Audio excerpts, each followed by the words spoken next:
Hi friends, இன்னைக்கு நாங்கள் city centre வந்திருக்கோம். அல்பேக்ல சாப்பிடலாம்னு பார்த்துட்டு இருக்கோம். வாங்க போகலாம், என்ன ஸ்பெஷல் இருக்குன்னு பார்க்கலாம்.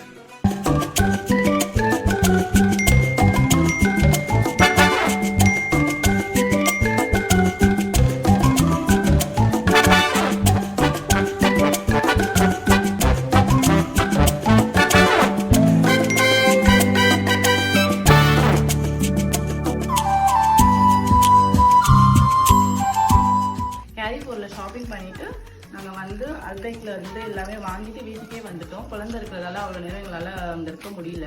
ஸோ இப்போ நான் என்ன வாங்கிட்டு வந்திருக்கேன்னு காட்டுறேன். இது பர்கர் மீல், இது சிக்கன் பர்கர் மீல், இது ஒன்று. அண்ட் தென் இது fish roll, fish fillet roll, இது கூட ஃப்ரெஞ்ச் ஃப்ரைஸ் வரும். அண்ட் தென் இது பலாப்பிள், இது கூட வந்து இந்த 2 சாஸ். அல்பேக் வந்து ரொம்ப டேஸ்டியாக இருக்கும். நம்ம டிஃப்ரெண்டாக சாப்பிடணும்னு நினச்சா இதை கண்டிப்பாக டேஸ்ட் பண்ணி பாருங்கள் ஒரு தடவை. நம்ம நெக்ஸ்ட் வீடியோவில் மீட் பண்ணலாம். பாய்.